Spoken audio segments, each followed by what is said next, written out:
Hello, I'm Dr. Beth Godey. And I'm Dr. Martha Leatherman. I'm a geriatric specialist in psychiatry. And I'm a neuropsychologist, and I specialize in aging. We're experts in dementia care, and we're here to provide you some information and answer some questions that we hear very commonly about dementia and other issues in aging. You know, last time we talked about what happens when a spouse whose husband or wife has passed on, has died, is unable to resume daily activities, and that families think that that might be a sign of depression. But what happens after that person has been evaluated and more information is obtained? What happens if that person really has dementia? And what do you do about talking about the death of the spouse? And many families come to us with the question, how do I tell Mom? She keeps asking me, where's Dad and what happened to him? And She won't believe that he's dead. believe he's dead. Is she just not able to accept the loss of Dad? What do we do? How do we answer her questions? You know, people are comfortable with the concept of the stages of grief.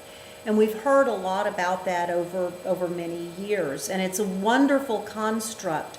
The problem is that it doesn't work well for people with dementia. That was kind of described in people who had normal cognition. And so one of the things that I hear from families is she's not going through the stages of grief.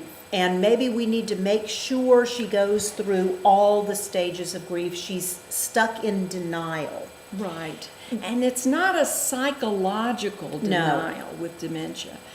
Remember we said that people can't learn things with dementia. It's the memory problems. And the death of a spouse is something you have to learn. It's new information that you have to learn.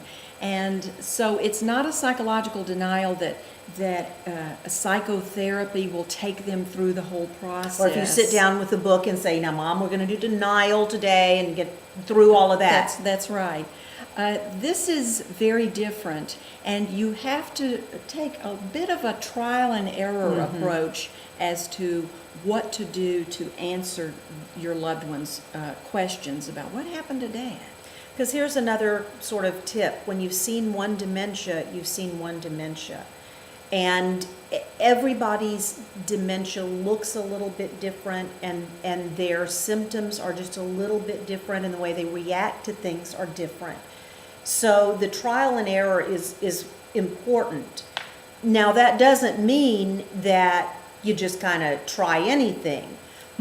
But it's worthwhile to say, you know, Mom, remember we lost Dad last month, and kind of see what happens. If she becomes very, very upset and irate, that's a good sign to back off. It's not a psychological game she's playing. Right. It's that her brain cannot do that task that you're asking it to do. And you don't want to unwittingly create a repeated distressing event in the person's life. But you know your family member, you know their personality style, and you can probably figure out how best to handle it. One of the biggest mistakes that we've seen people make, especially in facilities, is they feel that they need to prove to the person that their loved one is dead. In fact, in one case, one of the caregivers kept bringing out the person's husband's obituary and reading it to her to prove to her that he was really dead, and causing distress unwittingly. So you don't want to do something like that. You're not trying to prove to them or persuade them or cajole them into believing that someone's gone. You know, you can use it as an opportunity to talk about past memories and pleasant things. What's your favorite memory about being married to Dad? Tell us about your wedding day. Things that would be pleasant to talk about. And, you know, we're kind of telling you don't do this, and if she reacts well, then you're on a good track. But the tough situations are when it's every day at 4 o'clock. Where's dad? Where's dad? Where's dad? And a lot of agitation, and that's where families have a lot of problems. And one of the things I talk about with families is subtext. Look at the emotional message that you're getting from this person who's searching for dad. And this, you see this when they're looking for home. I want to go home. Where's dad? Tell me about dad. What is the emotion that they're looking for? Are they a little bit nervous because it's getting dark and dad was security? Tell me about dad. Tell me what you like to do with dad. This is not lying.